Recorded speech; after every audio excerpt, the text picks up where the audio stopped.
Thank you, Professor Ito, for this invitation. My name is Gyuseog Han. I'm a social psychologist in South Korea. The title of my talk is Linking Indigenous Psychology with Qualitative Inquiry.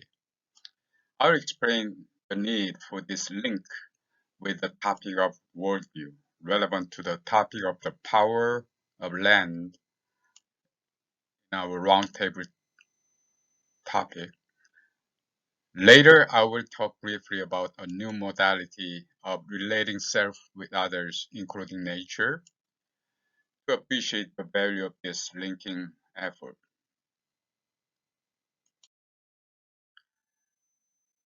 My talk covers the following contents. First, I will relate the indigenous psychology with the conference theme of SCIP this year, the Internationalization of Qualitative Psychology. Since indigenous psychology is not such well known, I will explain what indigenous psychology is. I believe qualitative research should be familiar with this indigenous psychology perspective. It requires the researchers to examine cultural worldview one is too familiar with to notice.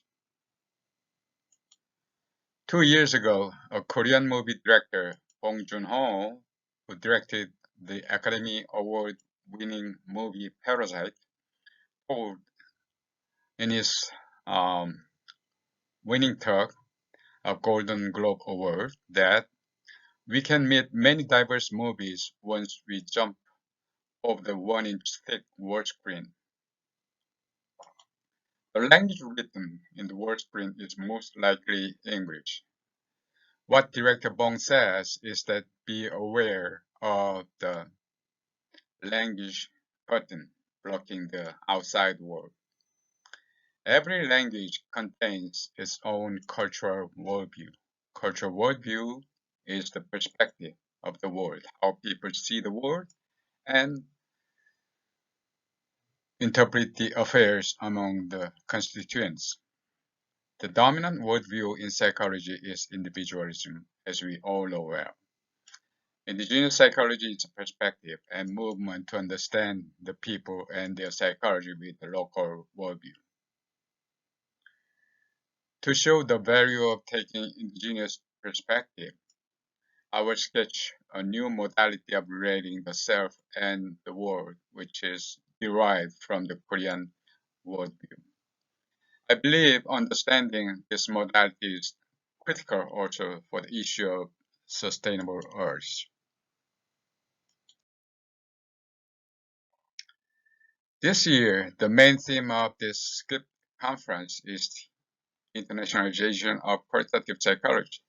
Why such concern on the internationalization?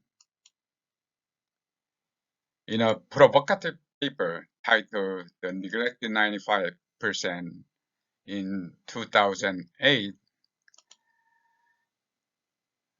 Jeffrey Arnett, an American developmental psychologist, reported the proportion of countries of principal authors in premier psychology journals over 20 years period. He found that 95% of world population is not represented by the authorship count. Only 2% of the first authors are from non-Europe American countries. Asian authors accounted for only 1%. Termeyer and colleagues, including Jeffrey Arnett, revisited this issue in 2020. Not much changes, but Asian authorship increased to 3% from 1% previously. Cultural bias in psychological theory is inevitable.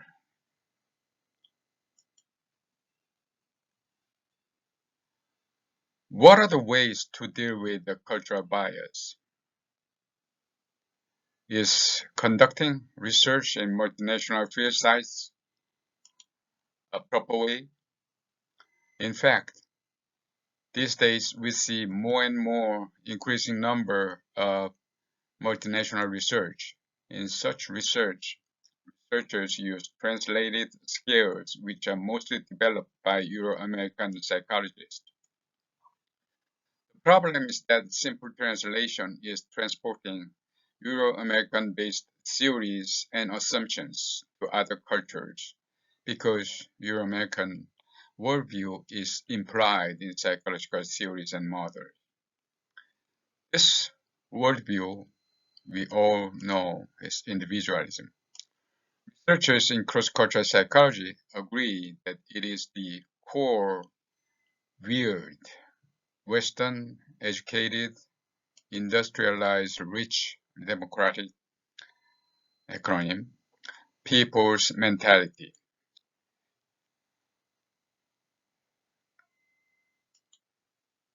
Individualism appears universally applicable, especially in developed countries, but close examination of findings in a number of cross-cultural studies shows this mentality is very unique mentality of weird people. Professor Henry published this book, The Weirdest People in the World, an excellent book of tracing the shaping of this mentality.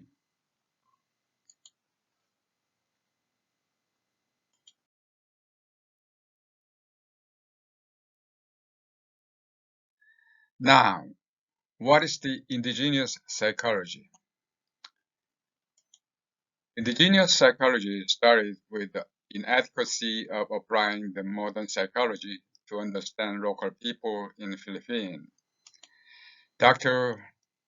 Enriquez realized this when he returned home with a fresh American PhD in social psychology in early 1970s. The way Philippine people relate with others are very different from the principles described in modern psychology. Soon, he realized the issue of psychological colonialism and proposed to use local language to construct local psychology. His appeal was well received by many academics in Philippines. A couple of years ago, Philippine psychologist Dr. Pepua edited 2 volumes of Philippine psychology. This is the book.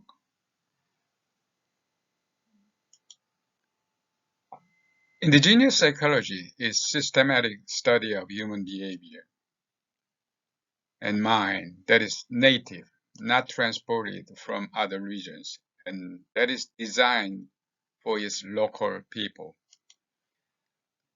who build theories from the bottom up on the basis of local phenomena, findings, and experience. It aims to find culturally derived categories and theories. Therefore, indigenous psychology approach is aligned well with qualitative psychology. We don't need to talk about the qualitative psychology in this conference. Currently, it is active in Philippines, Taiwan, Korea, India, and also online. The first generation of the proponents are these people, and the current discourse are here.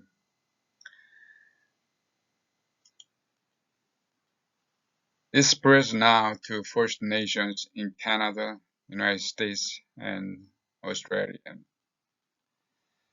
Indigenous Psychology Network online network is very active and managed by Louis Sundarajan.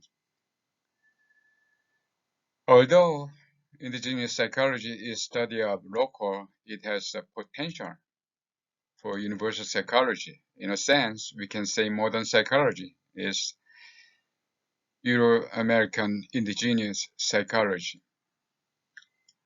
Psychological westernization or individualism spreads across the world due to hegemonial influence Euro-American cultures and economy. Likewise, some features and frames of indigenous psychology may have universal application like the Korean mentality I will describe shortly later.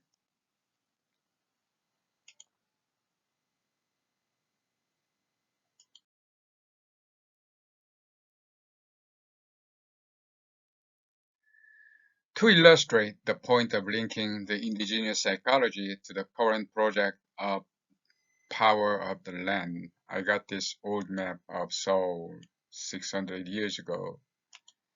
The houses representing the city in the middle face Hangang River in front, and they are cuddled by northern mountains in the back.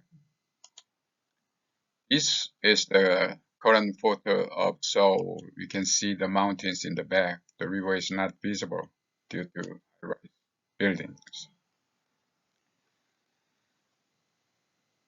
This is a pictogram of the landscape of the places with good feng shui or feng shui in Chinese, or geomancy. Geomancy is an ideology for finding good location for dwelling, a family, city, and even for term of disease. The word feng shui is comprised of two syllables, wind and water. It is a practice of finding places where flow of yin and yang energy is naturally well balanced. Feng Shui ideology has been tradition common in China, Korea, and Japan as well.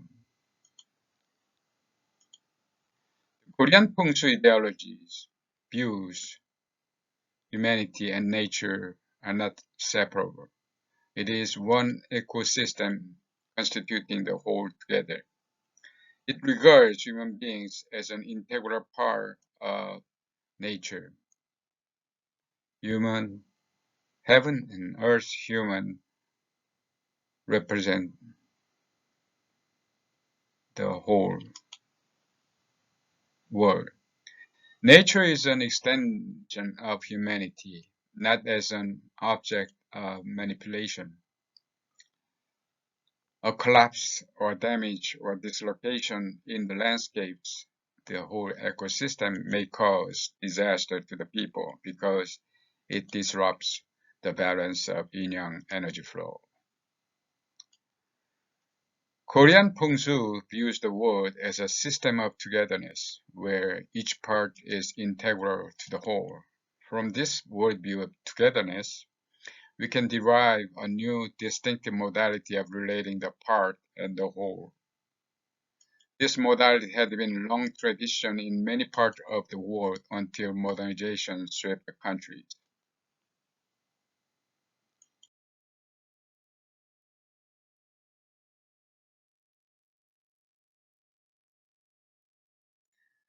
This modality is easy to understand when you compare it to the familiar mode of relating self with others. It is the modality of individual self-way.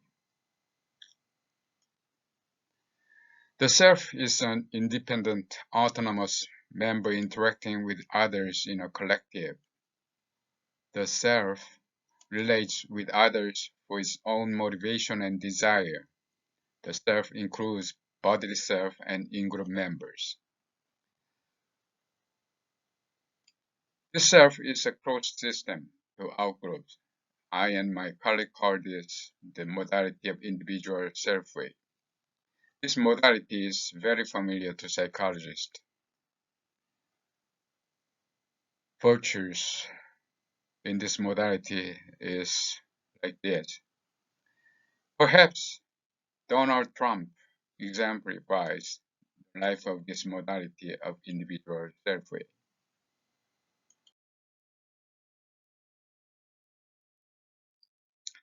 Like the modality of individual self-way, there is another modality of relating self with others as integral part or chok in Korean vernacular. We term this as the integral self-way. In this mode of relating with others, The self is not an autonomous individual attached to the whole, but an integral part of the whole system. The bodily self is incorporated together with others into the whole. In this mode, the self relates with others in ways to maintain the whole, incurring roles and duties and obligations. Main concern is not on the closed self, but on the whole system, community, society, and nature.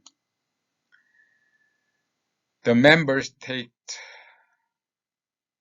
holistic perspective, preserving harmony and balance of the system. Virtues in this modality are endurance, abstinence, self-cultivation, harmony, humility, and piety, and zongyang. Perhaps an extreme case of practicing this modality would be Indian yogi, constantly care about harmony with the world inside and outside. But these two modalities are mindset operating in everybody. People do not recognize the importance of integral self-way.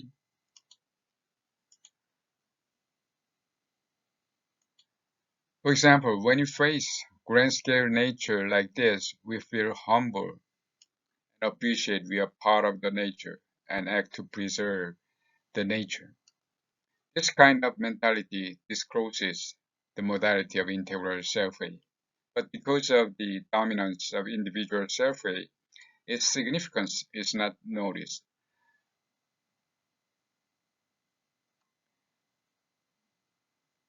Now,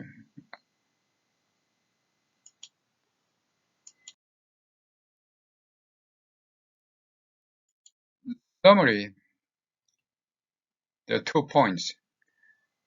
Qualitative psychologists should be aware of the value and the perspective of indigenous psychology for the proper and fresh understanding of the findings undistorted by the cultural bias of Western psychology.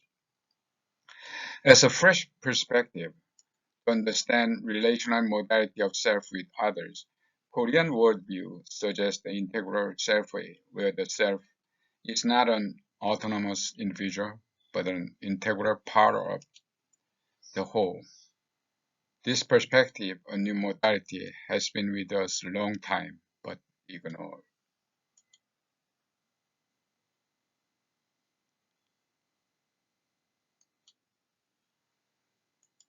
I'd like to add, just one more minute, that this new modality of integral self-way serves two important functions.